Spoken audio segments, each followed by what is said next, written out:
아멘.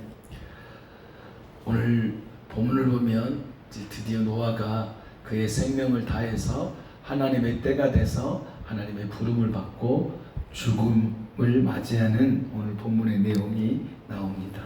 참 노아를 통해서 많은 교훈을 받고 도전을 받고 노아의 그 믿음의 삶을 통해서 참 은혜를 받았던 것 같습니다. 노아의 나이가 이제 600세에 뭐가 일어났습니까? 600세 2월 17일에 홍수가 났고 600세 때에 노아를 하나님 부르셨죠. 하나님 부르시고 500세입니다. 500세 때 죄송해요.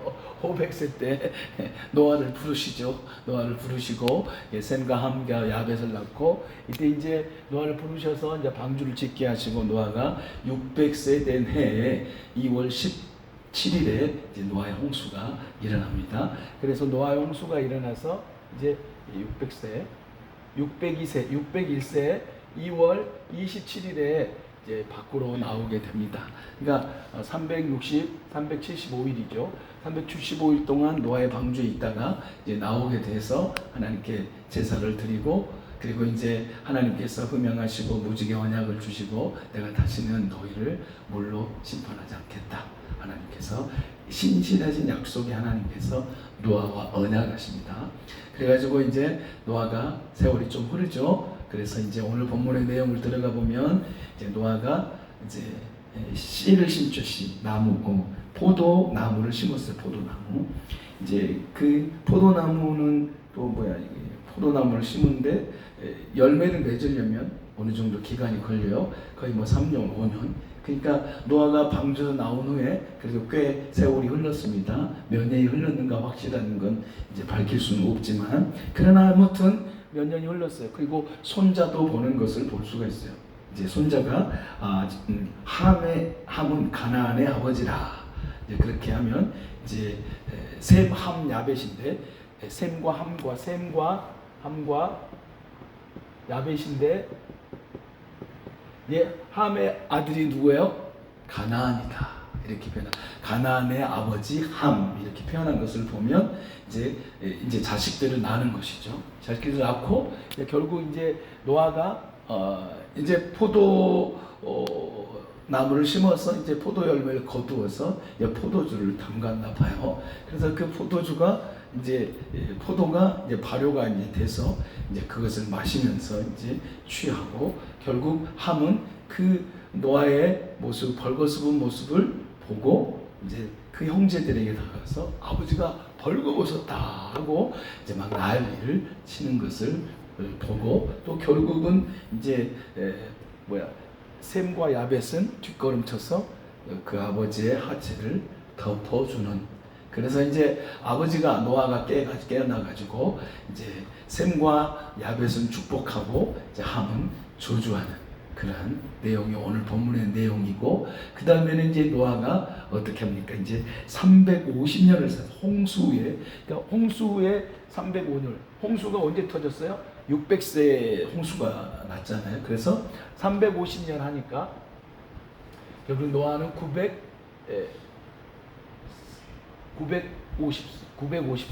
950세에 하나님께서 부르시는 것이 바로 오늘 본문의 내용입니다.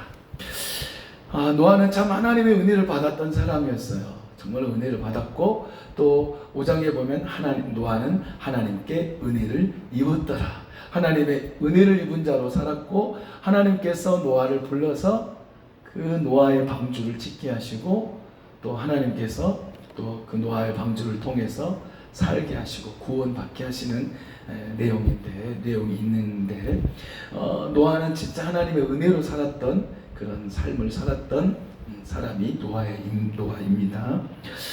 때로는 우리에게 그런 성공적인 자리 어쩌면 노아 같은 경우는 이제 믿음으로 우리가 볼 때 성공했던 사람이에요. 왜냐하면 그 사람들이 다 죽었는데 노아 가족만 살잖아요.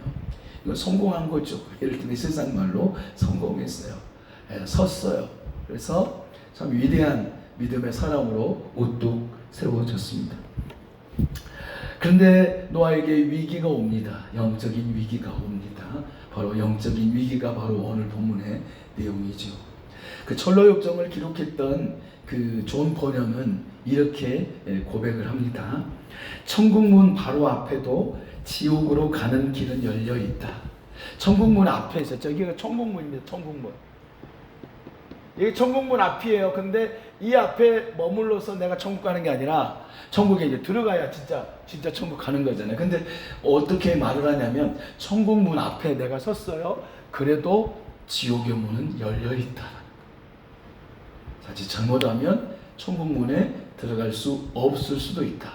지옥의 문이 늘 열려 있다. 어쩌면 우리에게 두려운 이야기도 될 수 있고 우리에게 경고의 메시지도 될 수 있어요. 이 땅에서 그냥 흥청망청 살아가는 삶이 아니라 정말 하나님 앞에 순종하고 하나님 앞에 헌신하며 하나님을 기쁘시게 하며 살아가는 그 삶이 얼마나 중요하면 끝까지, 그래서 주님도 말씀하셨어요. 끝까지 인내하기를 원하시죠. 그래서 마태복음 24장에 보면 끝까지 견디는 자가 뭘 받냐면 구원을 받는다라고 말씀하고 있어요. 끝까지. 근데 경주는 끝까지 해야 돼요. 끝까지. 그러니까 꼴등을 놔도 경주는 끝까지 하는 것입니다. 그럴 때 그는 승리하는 것이죠. 경주를 하는 경주자가 끝까지 그 경주의 목표 골인 지점까지 달려야죠. 그래야 그는 경주자라 말할 수가 있습니다. 힘들다고 포기하면 안 되는 것이죠. 그래서 경주하는 사람들은 끝까지 가더라고요. 쇼트트랙을 봐도 넘어져도 꼴찌 할지라도 다시 달리더라고요. 마라톤을 해도 끝까지 40.195m를 끝까지 완주하더라고요. 꼴등이 나도. 왜 그럴까요? 경주는 거기까지 가는 거죠. 믿음의 경주도 마찬가지입니다. 믿음도 끝까지 견디고 주님을 바라보고 끝까지 달려가는 것입니다. 끝까지. 그래서 바울도 내가 주님의 일, 주님의 은혜의 사명의 이 일을 끝까지 달렸다. 내가 달렸다. 그리고 마쳤다라고 고백하고 있습니다. 무엇을 위해서? 앞에 있는 표대를 향하여 예수 그리스도. 하나님께서 내게 주실 의의 면류관을 바라보고 바울도 끝까지 달렸다고 고백하고 있습니다. 우리의 인생의 믿음의 삶도 끝까지 가는 것입니다. 포기하는 것이 믿음의 삶이 아니고 힘들고 어려운 과정 속에서도 끝까지 달리는 것입니다. 나의 달려갈 길을 마치고 주 예수께 받은 그 사명 이제 마치려 하는데 내가 끝까지 달려왔다라고 바울은 고백하고 이 의의 면류관을 내가 받기 위해서 이렇게 힘들게 이 복음의 길을 달려왔다.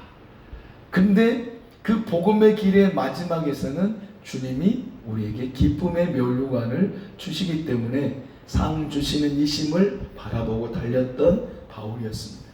그래서 우리의 믿음의 생활도 힘들 때가 있습니다. 때로는 어려울 때가 있고 어떨 때는 막 성공한 사람처럼 누가 보면 야 진짜 믿음 생활 잘한다. 저 사람은 성공의 믿음의 삶을 살았다라고 칭찬할 수 있는 그런 때도 올 수도 있습니다. 그런데 우리에게 위기가 뭐냐면 그때였습니다. 그때. 우리의 삶 속에서도 잘 될 때가 위기더라고요. 노아도 너무나 평안했습니다. 이제는 평화로운 그런 시간들을 보내고 있죠. 이제 다시는 하나님께서 홍수로 멸하지 않겠다고 하니까 어떤 비가 와도 두려움이 없어요. 하나님의 약속을 붙드니까. 그래서 늘 평안한 마음으로 이제는 농사를 짓기 시작합니다. 농사를 짓는데 드디어 이제는 어떻게 합니까? 포도 농사를 짓습니다. 그래서 그 농사를 지어서 그 얻은 것으로 이제 포도주가 이제 빚어졌겠죠. 성공할 때가 우리에게 가장 조심해야 할 때입니다. 그래서 고린도전서 10장 13절에 말씀, 13절에 그렇게 말씀하는데 12절에 그런즉 손줄로 생각한즉 넘어질까 조심하라. 네가 섰다고 생각하느냐, 네가 지금 성공했다고 생각하느냐, 너 넘어질까 조심해라. 주님께서는 우리에게 그렇게 말씀하세요.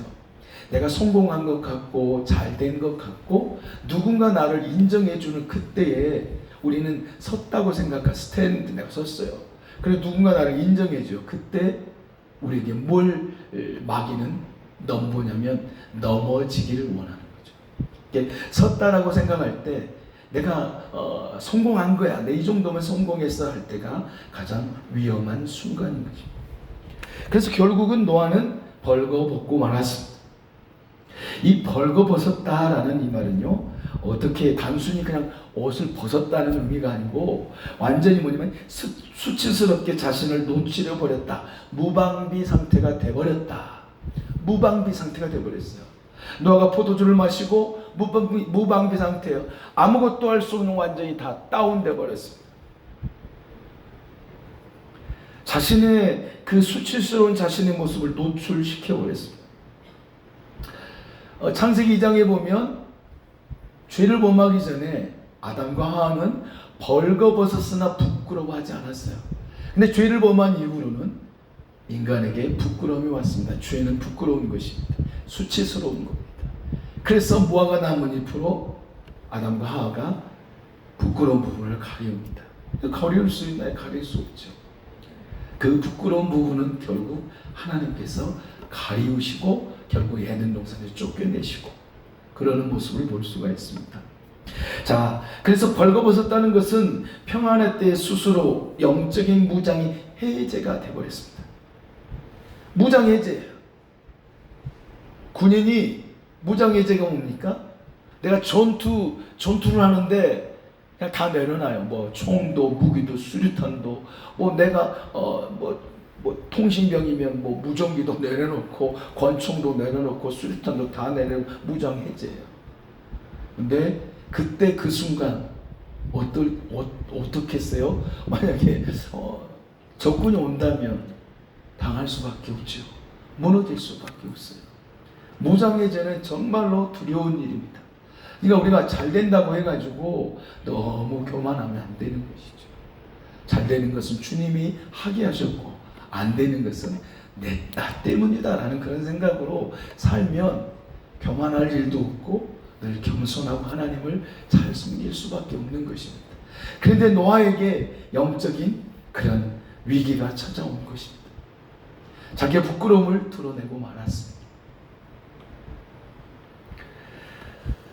그래서 결국은 절제하지 못해서 결국 포도주를 양심 마셨습니다. 잠언 20장 1절에 보면 포도주는 거만하게 하는 것이요 독주는 떠들게 하는 것이라. 이에 미혹되는 자마다 지혜가 없느니라. 지혜 없는 자는 독주를 마시고 포도주를 마시고 술을 마시는 사람은 지혜가 없는 사람입니다.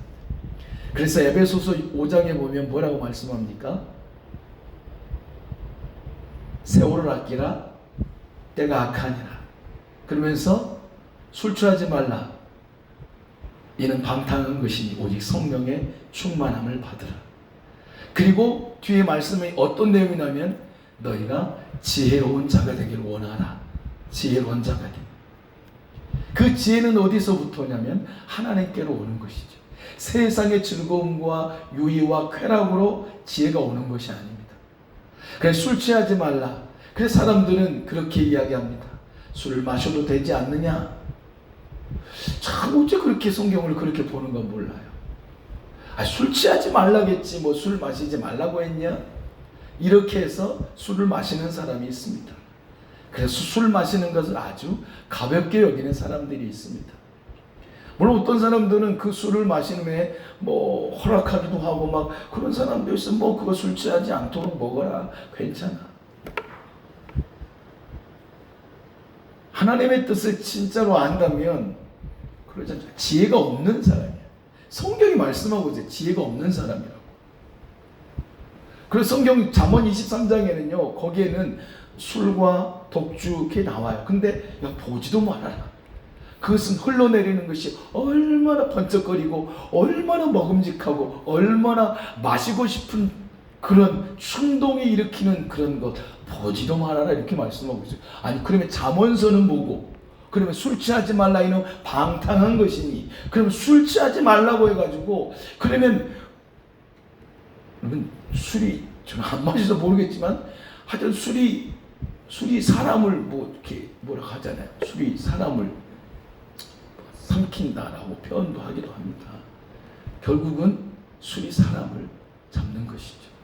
처음에는 그냥 한 잔 하다가 그 다음에 2잔, 3잔, 결국은 4잔, 5잔 그냥 떨어지. 술 취하는 사람은 정말로 미련하게 보입니다. 안타깝잖아요.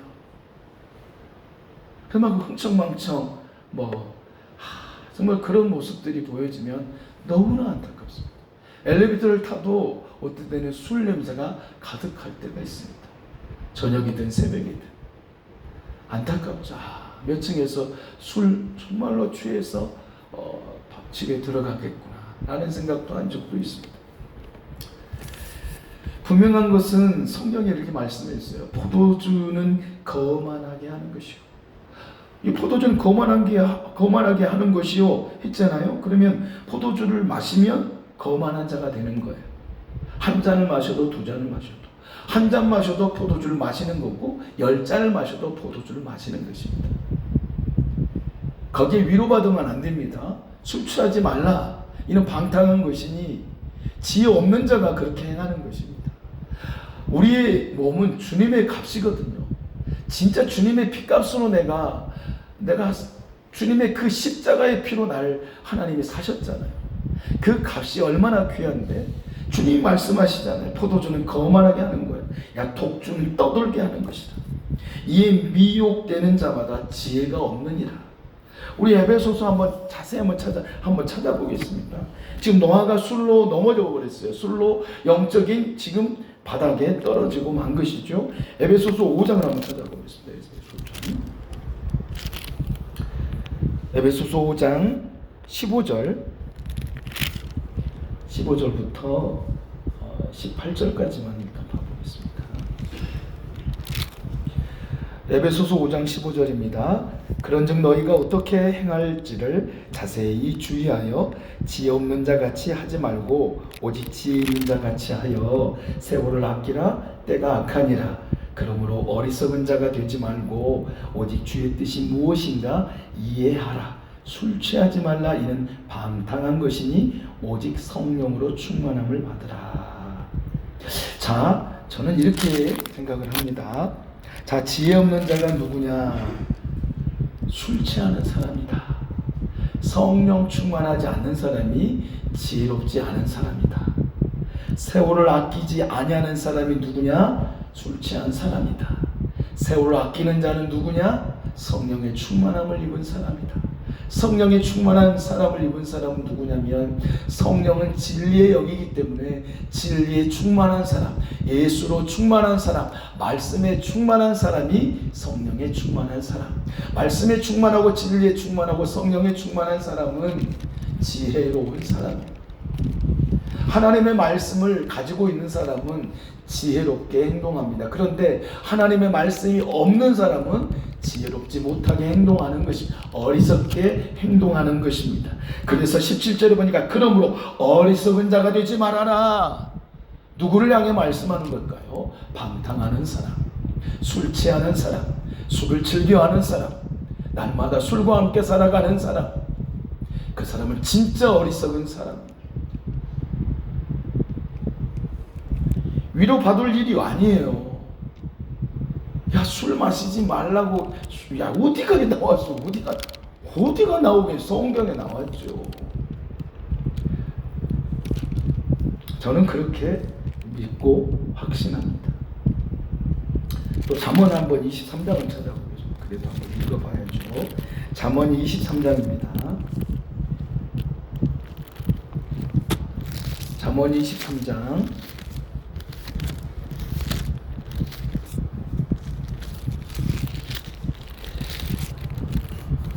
23장을 보면요, 23장에는 거기에는 술에 대한 내용이 나와 있습니다. 29절부터 술에 대한 내용이 나옵니다. 29절 한번 읽어보겠습니다. 23, 32절 그 밑에까지 한번 읽어보겠습니다. 잠언 23장 29절 재앙이 네게 있느뇨? 근심이 네게 있느뇨? 분쟁이 네게 있느뇨? 원망이 네게 있느뇨? 까닭 없는 상처가 네게 있느뇨? 붉은 눈이 네게 있느뇨? 술에 잠긴 자에게 있고 혼합한 술을 구하러 다니는 자에게 있느니라. 포도주는 붉고 잔에서 번쩍이며 순하게 내려가나니 너는 그것을 보지도 말지어다.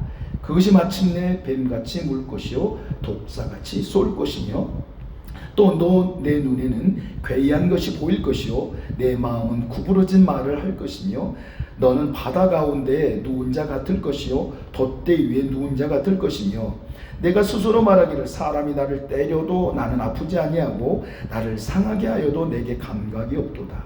내가 언제나 깰까 다시 술을 찾겠다 하리라. 술에 대한 명확하게 술이 어떠한 영향을 미치고 사람에게 어떠한 행동을 하게 하는지 말씀하고 있습니다.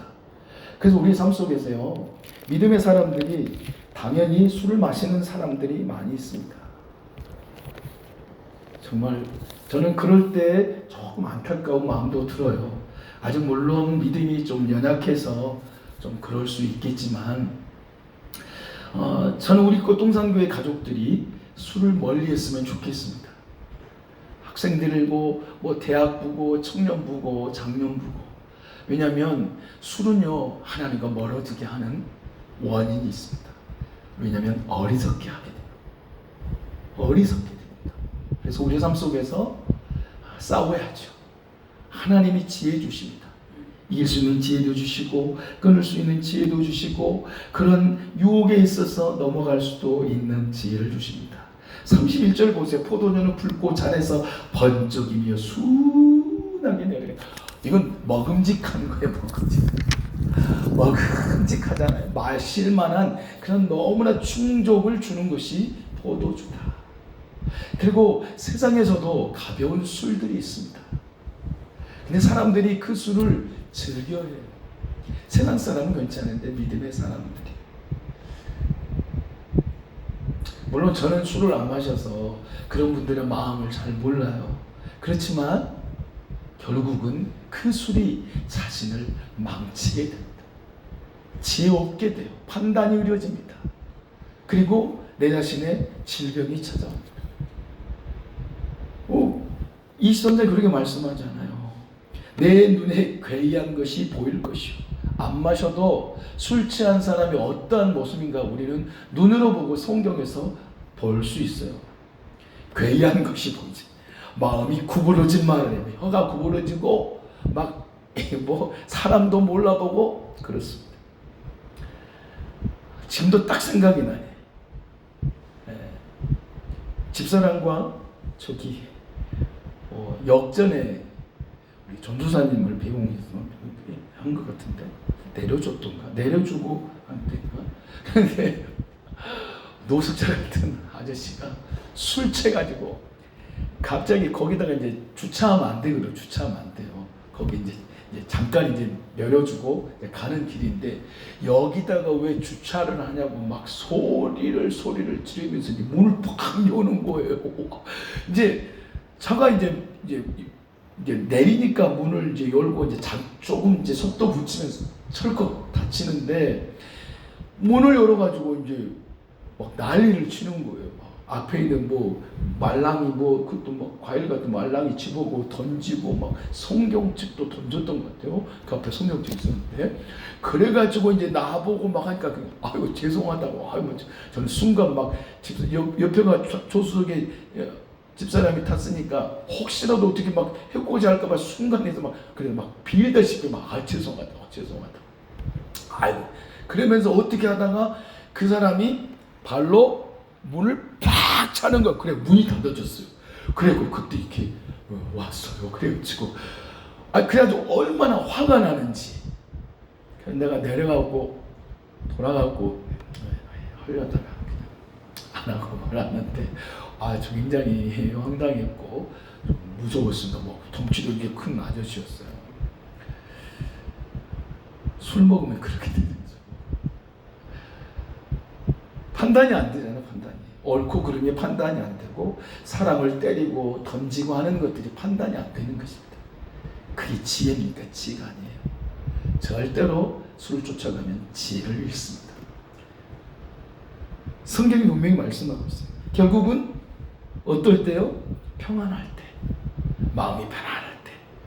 결국 노아는 그렇게 부끄러운 수치를 당하는 일을 행하고 만 것입니다. 그래 또 그 일이 어떻게 또 일이 벌어집니까? 그래서 그 아들 함이 아버지의 하체를 보고 맙니다. 벌거벗은 아버지의 모습을 보고 말았어요. 볼 수 있겠죠. 그런데 이 보다는 이 의미는 어떤 의미가 있냐면 유심히 살피며 즐기다라는 뜻이에요. 그냥 보는 게 아니었어요. 함은 아버지의 하체를 보면서 마음에 어떤 마음이 들었냐면 무엇인지 모르지만 즐기는 마음이 있었어요. 그 보다는 그 속에, 그 원어 속에 보다라는 마음이 정말로 즐기는 마음도 있고 자세히 봤다. 그 순간 아니야 하면서 덮개를 어쩌면 덮었으면 어쩐지 모르겠어요. 근데 그렇게 행하지 않았어요. 드러내버렸어요. 아버지의 수치를. 그래서 어떻게 합니까? 그 두 형제에게 가서 고자질합니다. 그 고자질도 뭐냐면 그냥 떠벌리는 거예요. 아버지의 권위를 무시해버리는 거죠. 아버지를 존중하는 마음이 하나도 없어요. 아주 무시하고 아버지에 대하여서 굉장히 불쾌한 마음으로 그 형제에게 고자질을 합니다. 떠드는 거예요. 그 아픔을 이용하는 거죠. 아버지 그 부끄러운 수치된 그 모습을 덮어주어야 되잖아요. 아들로서 부모를 공경하지 않는 아주 부르막심한 그런 행동이 보여지는 것입니다.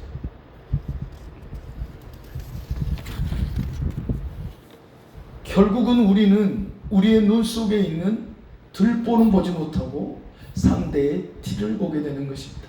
그 티가 어떻게 되냐면 뻥튀기가 돼요. 그래서 티가 내 들보가 되고 나는 그 들보가 아니라 티보다 못한 작은 그런 먼지 같지도 않은 모습으로 내 자신을 봅니다. 그러니까 다른 사람의 들보를 보니까, 다른 사람의 잘못을 보니까 막 어쩔 때는 쾌감을 누리죠. 다른 사람이 잘못되면 쾌감을 누리는 사람이 있어요. 어쩌면 함이 어떤 그런 모습일 수도 있습니다. 누가 잘못되면 기분 좋을 때 있다니까요. 우리 그런 적도 있어요. 순간 어떤 그런 마음, 잘 됐다. 뭐 다쳤어. 예를 들면 나를 비방하는 사람이, 나를 괴롭히는 사람이 다쳤어. 그래서 병원에 입원했어. 그리고 어떤 병에 걸렸어. 어떤 사람들은 잘 내버렸다, 속으로. 그럼 다른 사람들이 또 다른 사람에게 어떤 말을 해요? 야, 저 사람 저렇게 하니까 저렇게 된 거야. 진짜로 두려운 일입니다. 함과 같은 행동이에요. 우리 절대로 남의 들보가 있다 할지라도 그 들보가 티로 바뀌어야죠. 아니, 티로 바뀌는 것이 아니라 그 사람의 허물을 덮어주는 사람이 돼야죠. 함은 들춰내버렸어요. 티가 될 수 있는 것을 들보로 들춰냈어요. 그것으로 말미암아 함은 자기의 만족을 얻을 수도 있었어요. 그래서 결국은 함은 비판적인 시각으로 그 영혼을 죽이는 일, 그 영혼을 저주하는 일, 거기에 함은 빠지고 만 것이죠. 그래서 결국은 노아는 함을 저주하게 됩니다. 그런데 함은 보고 유심히 살피며 즐기는 마음으로 선포하면서 떠버리고 다녔지만 누구예요? 셈과 야벳은 그 소식을 듣고 어떻게 했습니까? 오늘 본문에서 보면 셈과 야벳이 옷을 가져다가 자기들의 어깨에 메고 뒷걸음쳐서 아버지의 부끄러운 하체를 가립니다. 여기서 볼 것은 뭐냐면 그들은 어떻게 했냐면 어깨에 맸어요. 뭘요? 옷을 메었어요. 어깨는 무엇을 나타내냐면 책임을 나타냅니다. 그래서 아이고 어깨가 무겁겠네.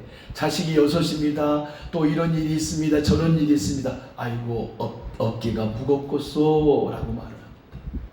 책임감이 굉장히 많겠소. 걱정하면서 말을 할 때 어깨가 무겁겠다라고 말을 합니다. 그 말은 뭐예요? 책임이 책임. 야벳과 셈은 책임감을 가지고 그 부모를 섬기는 경외하는 마음을 갖는 것입니다. 그래서 그 옷을 살며시 아버지의 부끄러운 부분을 덮게 되는 거예요. 얼마나 아름다운 모습입니다. 정말로 셈과 야벳의 모습은요, 진짜 아름다운 모습이에요. 허물을 덮어주는 거예요. 하나님께서도 우리에게 허물을 덮어주셨어요. 그 부끄러운 수치스러웠던 아담과 하와에게 가죽옷을 지어 입히시. 결국 그 가죽옷은 예수 그리스도의 옷이에요. 우리의 부끄러운 부분은 그 옷이 아니면 가리울 수가 없어요. 예수 그리스도의 그 옷이 아니면 우리의 부끄러운 죄의 모습을 가리울 수가 없어서 하나님께서는 창세 그때부터 하나님은 계획하고 계셨어요. 우리 인간의 죄로 말미암는 부끄러운 수치, 그것을 덮기 위한 하나님의 놀라운 사랑의 계획이 성경 속에 우리에게 말씀하고 있는 것입니다. 우리 한번 히브리서 12장 2절을 한번 찾아보겠습니다. 히브리서 12장 2절을 찾아보면 얼마나 하나님께서 우리를 사랑하시는지, 그리고 히브리서 12장 2절에 우리 주님이 어떠한 마음으로 십자가를 지셨는지 나오게 됩니다. 히브리서 12장 2절입니다. 함께 읽어보겠습니다. 믿음의 주요 또 온전하게 하시는 이인 예수를 바라보자. 그는 그 앞에 있는 기쁨을 위하여 십자가를 참으사 부끄러움을 개의치 아니하시더니 하나님 보좌 우편에 앉으셨느니라. 그 앞에 있는 기쁨이 뭐였습니까? 그것은 허물과 죄로 죽어야 될 우리를 위하여 십자가의 죽으심으로 우리를 구원하시는 그 기쁨입니다. 구원의 기쁨을 이기지 못하시는 것, 그 구원의 기쁨이 주님에게 너무나 컸습니다. 그래서 그 부끄러운 수치의 십자가가 부끄러웠지만 견딜 수 있었고 참을 수 있었습니다. 그 십자가는 참을 수 있는 십자가가 아닙니다. 그 십자가는 참을 수가 없어요. 부끄러움의 수치에 그 수치심은 이루 말할 수가 없습니다. 그런데 우리 주님은 그 수치심마저도 견딜 수 있는 이유가 있었던 것은 우리를 구원하시는 그 기쁨이 그 부끄러움보다 더 크셨습니다. 그래서 그 앞에 있는 그 십자가의 부끄러움 뒤에 있는 우리의 구원, 그 구원이 너무나 크셨습니다. 너무나 기뻤습니다. 그래서 그 부끄러운 수치의 십자가를 친히 부끄러우셨지만 담당하셨습니다. 너무나 귀한 말씀입니다. 십자가를 참으사 부끄러움을 개의치 아니하시더니, 그 부끄러움을 개의치, 부끄러운데 부끄러워요. 부끄러워. 너무 부끄럽고 수치스러워요. 견딜 수 없는 수치와 부끄러움이죠. 벌거벗었습니다. 그러나 우리 주님은 우리를 구원하시는 그 기쁨이 더 크셨습니다. 그래서 십자가를 지신 것입니다. 그만큼 우리 주님은 우리를 사랑하시는 것입니다. 십자가는 허물을 덮는 것입니다. 우리 주님은 우리의 부끄러움을 덮어주셨어요. 우리도 형제의 부끄러움을 덮을 수 있어야 합니다. 사랑은 뭐냐면 덮는 겁니다. 그렇다고 해서 그 죄를 범하면서 죄를 범하는 걸 다 품어주고 그런 의미는 아니죠. 우리 주님도 어떻게 하셨어요? 그 죄의 값을 감당해 주셨어요. 감당해 주셨잖아요. 죄의 값을 갚으셨잖아요. 우리들도 어떤 허물이 있거나 어떤 죄가 있을 때 우리는 덮을 수 있어야 돼. 왜냐하면 주님이 우리를 덮어주셨기 때문에, 주님이 우리를 용서해 주셨기 때문에 우리들도 용서할 수 있어야 합니다. 근데 그 용서는 우리 주님이 진짜로 수치심과 부끄러움을 감당하시고 용서하셨어요. 그것으로 주님이 행하셨잖아요. 용서할 때는 우리의 마음속에, 우리의 삶 속에 어렵습니다. 그게 부끄러움이 될 수도 있습니다. 수치가 될 수도 있죠. 감당해야죠. 우리가 해야 할 일, 허물을 덮어주는 것. 정말로 이것이 정말로 그리스도인의 놀라운 사랑인 것입니다. 덮어준다는 것은 묵인하는 게 아니라 그 사람에게 기회를 주는 것입니다. 그 사람이 용서하면, 내가 덮어주면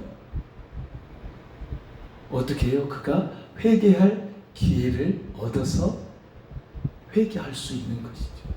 혹시라도 회개하지 않고 돌이키지 아니한다 할지라도 우리는 허물을 덮어주면 하나님께서 우리에게 얼마나 큰 은혜와 사랑과 복을 주시겠습니까? 우리의 삶의 관계 속에서 용서라는 것 정말로 쉽지 않은 일이지만 정말 용서하면 하나님이 우리에게 어마어마한 큰 은혜를 주신다는 것입니다. 그 기회는 바로 회개의 기회를 주는 것이 사랑인 것입니다. 우리 주님이 십자가의 보혈의 옷을 우리에게 입혀 주셨어요. 보혈의 옷. 주님의 그 옷은 이 세상의 그 어떤 것과 바꿀 수 없는 사랑의 옷입니다. 그 값은 이 세상 그 어떤 것과 바꿀 수 없는 값입니다. 주님의 값이죠. 이게 바로 구원의 은혜 아니겠냐 그 말입니다. 그래서 잠언 10장 12절에 이렇게 말씀합니다. 미움은 다툼을 일으켜도 사랑은 모든 허물을 덮느니라. 미움은 다툼을 일으킵니다. 시기는 다툼을 일으킵니다. 저 사람은 미워하면 다툼이 일어납니다. 기분이 나쁘잖아요. 속이 상하면 기분 나쁘잖아요. 다툼이 일어나요. 그러나 허물을 덮어주는 자에게 어떤가요? 사랑이 있는 것이 사랑은 모든 허물을 덮느니라. 우리 한번 고백해 보겠습니다. 미움은 다툼을 일으켜도 사랑은 모든 허물을 덮느니라. 아멘. 모든 허물을 덮을 수 있는 그 사랑의 원자탄 들어보셨죠? 사랑의 원자탄 누구십니까? 그 목사님 누구시죠? 네? 손양원 목사님. 손양원 목사님. 사랑의 원자탄이에요. 자신의 아들을 죽인 그 형제를 아들로 삼고 용서하고. 어찌 그럴 수 있을까? 그래서 오직하면 사랑의 원자탄이라고 했을까? 참 우리들도 그런 사랑의 원자탄과 같은 그런 삶이 되었으면 좋겠습니다. 그러면 진짜 하나님께서 얼마나 우리에게 큰 은혜를 주실까 기대가 됩니다. 그래서 우리의 삶 속에서 진짜 이 함과 야벳과 또 셋의 모습을 통해서 또 노아는 결국 셈과 야벳에게는 축복을 하고 복을 내리고 함에게는 저주를 내립니다. 또 이런 기사가 있어요. 이런 기사보다도 미국에서 역사상 가장 그 돈을 참 많이 벌었던, 무엇으로 돈을 많이 벌었냐면 술 장사를 해서 돈을 많이 벌었던 마크 슐츠라는 사람이 있어요. 그리고 프린스턴 신학대학교를 세운 그 에드워드라는 그 분이 있는데, 그 에드워드 목사님 있는데, 그 가문이 있어요. 조나단 에드워드인데 두 가문을 비교했는데 200년 후에 그 두 가문을 비교하는 일이 있었습니다. 근데 그 마크슈 슐츠, 돈이 많았던, 술 장사를 돈을 많이 벌었던 그 마크슈 슐츠의 가문 속에는 정말로 하여튼 죄인들이 너무 많았어요. 그리고 제대로 된 사람들이 없어요. 그리고 대부분 감옥에 갇혔어요. 1062명인가 후손을 있고 이 에드워드의 후손은 962명인가 그래가지고 그 에드워드 그 프린스턴 신학대학교를 세운 그분의 가문에는 뭐 대통령도 나왔고 또 아니 부통령 나오고 그리고 목사 장로 뭐 아무튼 믿음의 사람들이 굉장히 많이 나왔어요. 286명 목사 장로 286명 그렇게 나왔어요. 근데 이 마크슈 술주라는 그 술장사를 돈을 많이 벌었던 그의 가문은 완전히 돈은 많았을지 몰라도 그의 후손들이 완전히 정말로 밑바닥의 삶을 살았던 것을 통계로 나온 것을 보게 되었습니다. 우리도 마찬가지. 진짜 함을 하나님이 그 노아가 저주를 하는데 함의 아들이 누구였냐면 가나안이었습니다. 가나안의 아버지 함 이렇게 표현해요. 그러니까 그 함의 아들이 가나안인데 그 가나안에게 왜 저주를 했냐? 가나안은 저주를 받는다 이렇게 오늘 본문에서 그렇게 말씀하고 있거든요. 그 함에 대해서 저주를 한 게 아니고 가나안의 아버지 함 그렇게는 하지만 그 함을 통해서 그 아들은 어떤 영향력을 미쳤냐면 더 악한 영향을 미쳐졌어요. 그 가문에 함의 가문에 굉장한 그 흐름이 가요. 저주의 흐름이요. 복을 받은 사람 셈과 야벳은 복을 받은 그것이 가문에게 흐른 거예요. 가문에 흐르는 것이죠. 결국 셈의 후손 속에서 예수 그리스도가 나는 거예요. 하나님께서는 우리에게도 믿음의 조상으로 우리가 살지만 밑에 있는 나의 자녀들 내가 믿음의 후손을 내가 믿음으로 유산을 남겨두면 우리의 자녀들은 계속 그 믿음의 바통을 가지고 이어져 가는 것입니다. 얼마나 복 있는 가문이 되겠어요? 200년 후에 우리의 가문이 어떤 가문이 되겠습니까? 그걸 한번 상상해 보면 얼마나 좋겠어요. 정말로 내가 믿음의 가문, 내가 1대라고 해도 괜찮고 2대라고 3대라고 할 수 있어도 좋겠지만 그 믿음의 가문이 계속 이어질 때 하나님께서는 그 믿음의 가문에 어마어마한 은혜와 복을 더해 주신다는 것을 오늘 본문에서도 우리는 볼 수가 있습니다. 그래서 우리는 믿음의 유산을 남기면서 사는 거죠. 마크슈 술츠는 믿음의 유산을 남기지 않고 돈을 유산으로 남겼어요. 그랬더니 그 돈으로 어떻게 됩니까? 그 자녀 후손들이 다 바닥의 삶을 사는 거예요. 그때는 좀 번쩍할 수 있겠죠. 그러나 믿음으로 유산을 남기지 않는 그 가문은 결국은 무너지고 마는 것입니다. 그러나 우리가 믿음의 유산을 내 자녀 후손에게 남겨줄 때 그 믿음의 유산은 절대로 무너지지 않습니다. 이런 복이 우리에게 넘쳐나길 주님의 이름으로 축원합니다. 노아는 그래서 결국 이제는 마지막 숨을 거두게 됩니다. 그래서 950세의 인생을 마감합니다. 우리도 마찬가지입니다. 우리들도 이제 인생이 950년이 아니고 우리는 80년, 90년, 100년 100살까지 사시는데 믿음의 후손을 남기며 믿음의 유산을 남기며 살았으면 좋겠습니다. 그래서 우리의 삶 속에 진짜 그런 은혜의 그런 물줄기, 강줄기가 계속 흘러서 내 자녀 후손들이 복의 복을 받고 복의 복을 받고 하나님께서 정말로 사랑하는 그런 가문이 되어지길 주님의 이름으로 축원합니다.